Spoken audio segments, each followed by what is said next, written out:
Okay, we are on. Hey everyone, I'm Jared Samuels, And I'm Jordan Pouncey.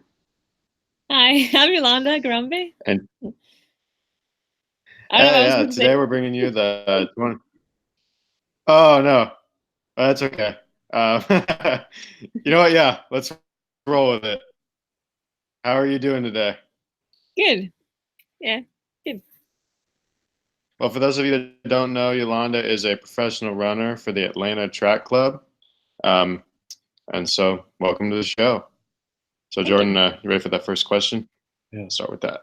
welcome, Yolanda. Um, our first question: we saw you grew up in Sweden. You're from Sweden. Can you tell us what it's like to be from a country like that?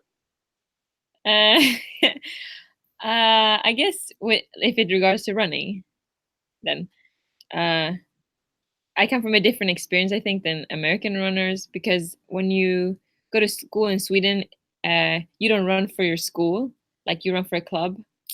So you can run for a club when you're 10 years old, or you can be 15 years old. It doesn't really matter your age.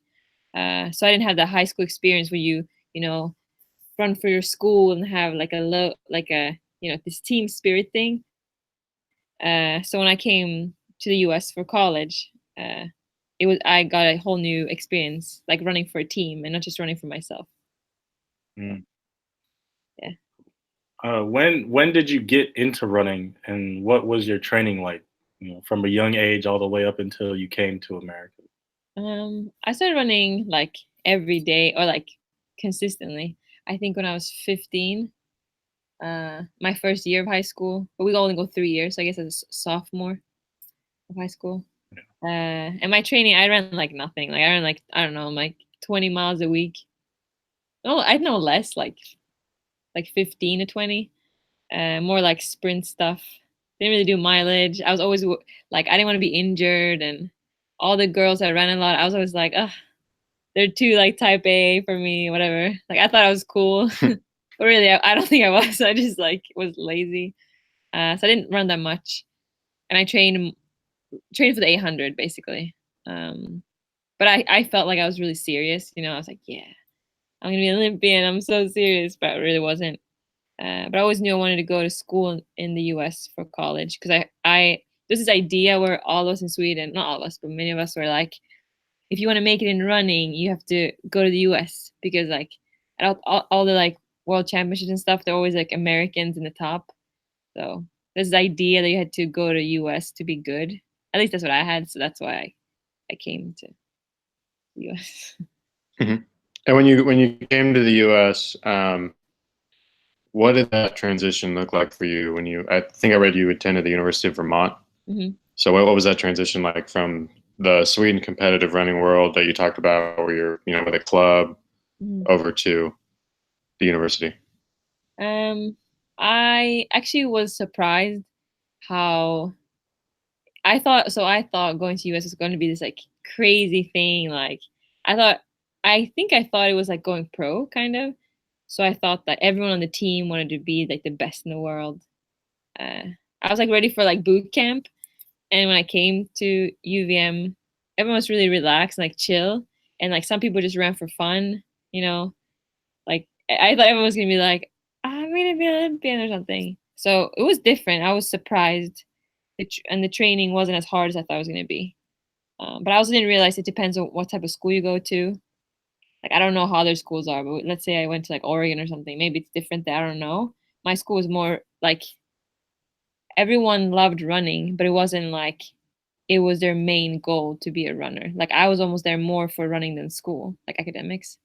And that's not how it was on my team. Hmm.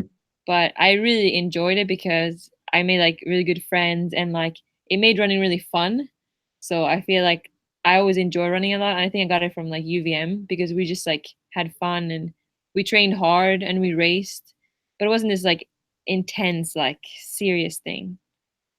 So yeah, that was my transition. What about that experience made you want to go into professional running?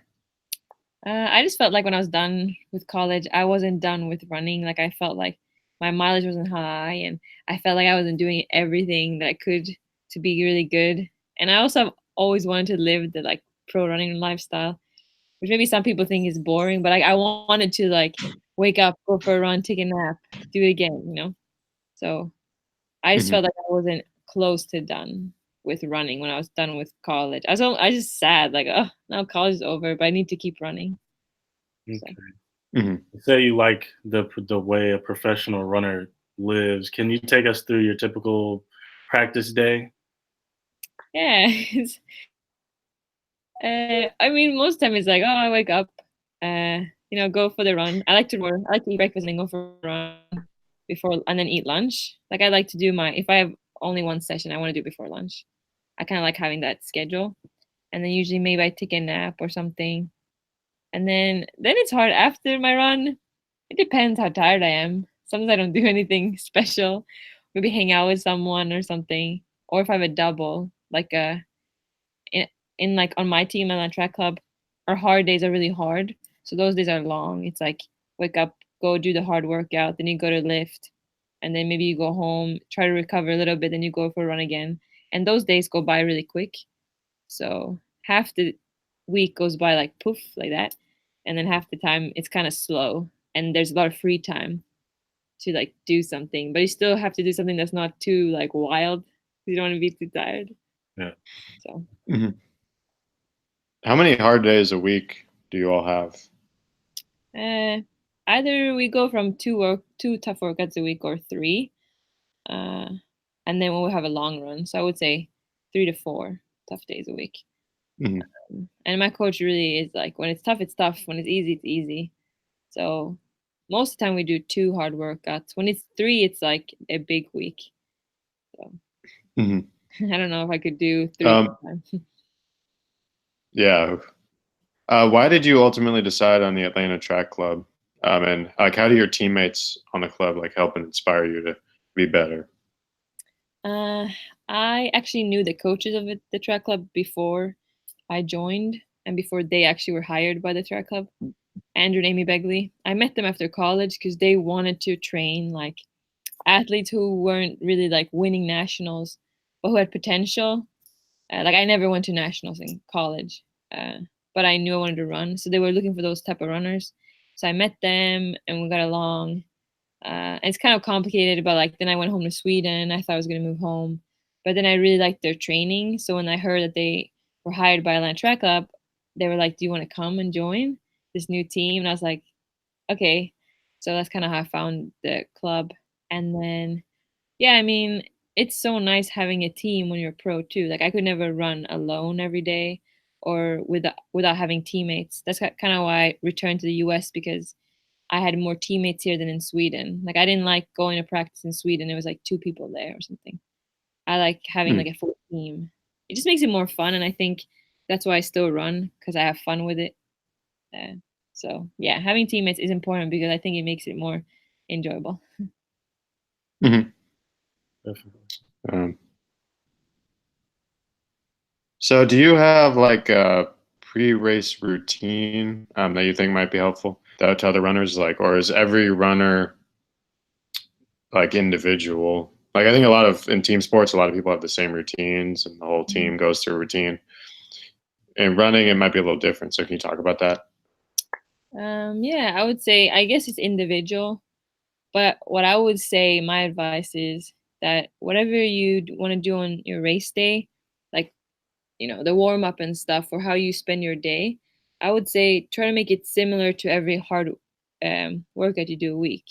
So for me, that means I do the exact same warm up for race day as for a tough workout. The only thing I change is like strides or something, and then maybe I eat a bit earlier. But even the last, so when I work out, for example, I always eat like a sandwich with peanut butter and banana or honey, and I do the same thing for a race because I know my body's used to that. And so I try to keep the last 3 hours before a race similarly to it would be if I just was going to go and do something really hard on the track. So I would say my advice is Mhm. to find a routine that works and then use it for race day. So because when you're nervous on that stuff, you don't have time to think and like make a new routine. So just I would say stick to the same. Create a routine that you enjoy, you like, and works for you, and then just do it like every week before tough workouts, and then especially in racing, because when you race, you have so many thoughts about other things that I don't want to waste time thinking, when should I eat this and when should I start warming up? So that's what I do. Keep it. They just want to keep it real consistent. Mm-hmm. And when you get to that race and it's coming down to the last couple hundred meters, and you're gassed, you feel like you can't go anymore.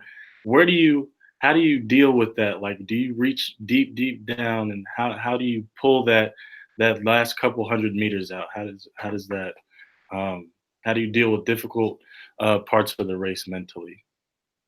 I feel like I became better at that this year, actually.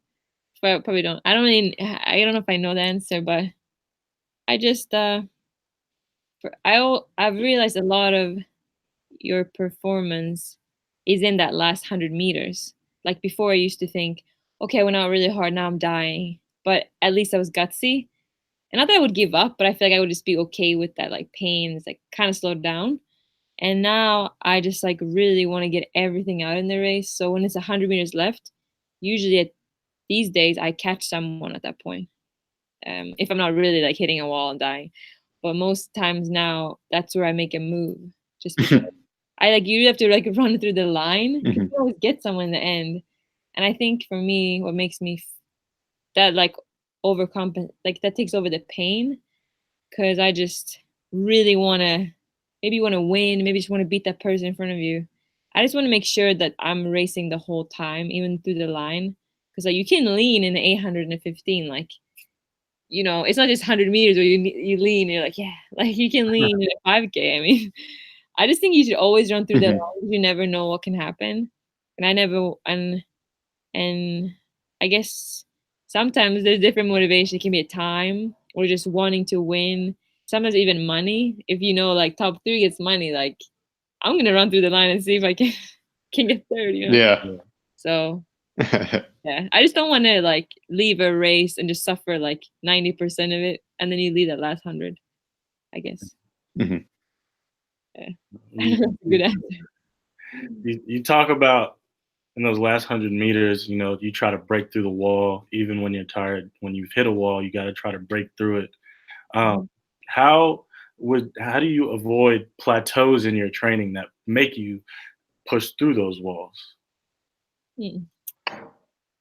I mean, I don't know much about the science behind running. Like, I leave that to my coach. But for myself, but only so I think a lot of it is mental. Like, I always think that I'll improve every year. And I mean, that's maybe a common thought to have. But if you actually believe it, I don't know. Like, I actually have never plateaued really. So maybe it's coming. I don't know. Maybe I'm just lucky. But like, I always think that if I run a year and then we say I don't do that well, I always find a reason. It's like, okay, maybe I was injured, or maybe, I don't know. Usually what it comes down to, it's been mental.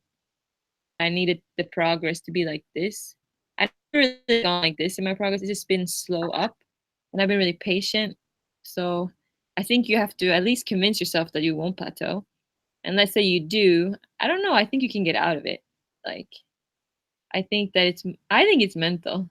But I don't want to be that person. Like, it's mental, and then maybe someone's like going through it, and then it's not mental. But I think you should always you improve every year. And I always assume every 3 weeks I improve. I was like things that I think in my head. And then if I'm not doing good in training for some reason, I'm not probably not recovering, or maybe I'm running my easy runs too hard. I always think there's a reason for things. Yeah.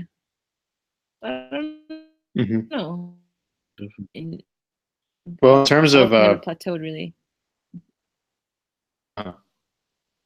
Well, in terms of improving, it looks like, and I may have read this wrong, but it looked like you just pretty recently set the indoor record mile for Sweden. Can you talk about that race and maybe like what felt differently about that race versus your other races? I think this whole year, like starting or that race was like my 3rd race of the year, I think. And I just had this like, I don't know, I had a different vibe going into races. I was like, I think I was just like tired of opening up a race. When you have the first race and maybe it's a bit slow and you're like, ah, that was my opener, which can happen. It usually happens to me.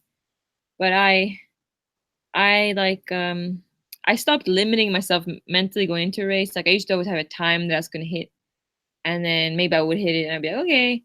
But my coaches started being like, don't limit yourself. Just run. It sounds so simple, but it's really not. There's like, just run and see what happens. But if you actually try to do that, you might fail a few times. But I also think that makes it can like create this like jump in your performance. Because I felt that happened in that race where I went into it knowing I had the slowest PR in the field, and I kind of got into the race just like a wild card. Like I wasn't really supposed to be there.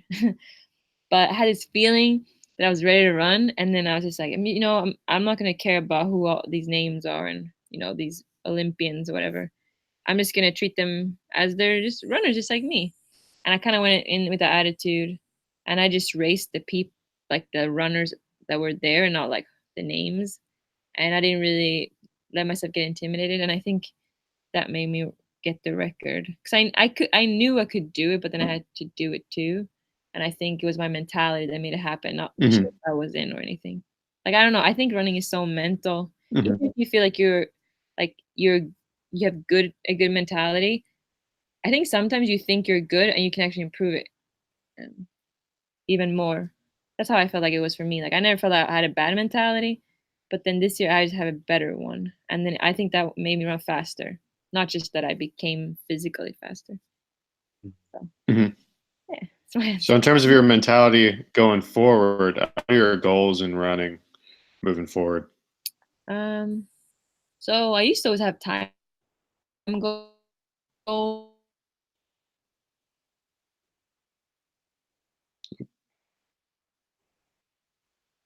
Lost you there for a sec. Yeah. Did we lose her?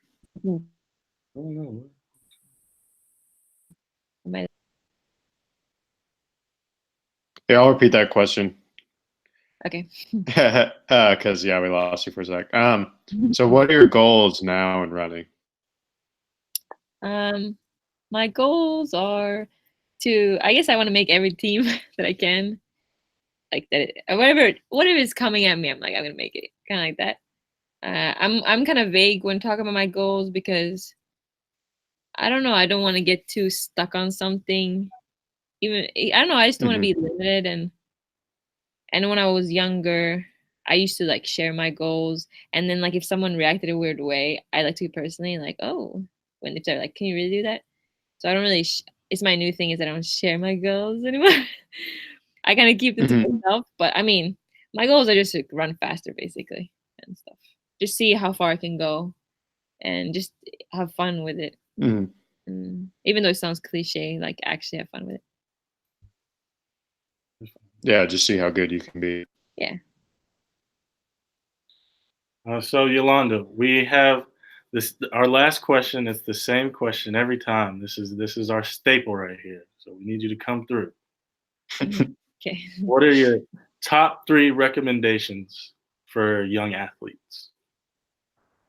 Top 3. Okay. I know one. I would say, for young athlete, I would say, whatever you do every day that has something to do with your sport, always make it enjoyable. So we say you hate going to lift. Like I used to hate doing core. Try to make it fun, like bring music or something. Just try to enjoy every step of the way. That doesn't mean you have to be super pumped to be like, yeah, I want to go work out. But try to like, at least look forward to it. So maybe have your friend come with you and stuff. I would say that's the first one.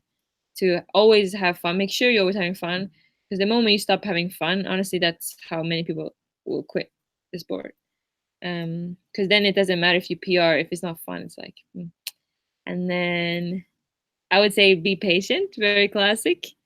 But it's so true. Like people tell you be patient, and then really I don't think people are, and I think even coaches sometimes aren't patient. But if you actually are patient and you find a coach that is patient with you, you will succeed in the end. because good, like, it takes time to be good at something. So if you're not a, youth star, it's okay. Like, I never was one, but as long as you believe it can,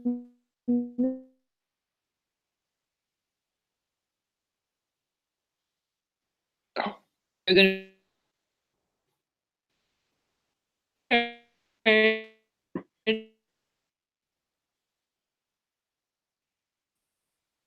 Oh no, wait. oh, you cut out there on that last part. Can you repeat that one real quick?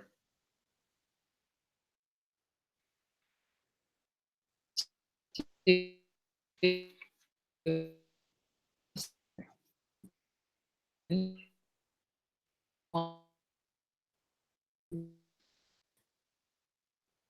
wonder what's up with the Wi-Fi. Are you back? Sorry, I don't know what's going on. Can you repeat that last one you said? I'll go back in I and just cut said and make it look. okay. I said that the first one was to have fun and enjoy the process, and then number 2 was be patient, and then I'm gonna say number 3, be patient. I would say make I would say try not to compare yourself to other people and just focus on yourself. Because once you start comparing yourself, and even we say I compare myself to someone, if I win and then I compare myself to second place, it might make me feel good in the moment, but it's only temporary because, next week that second place person might beat me.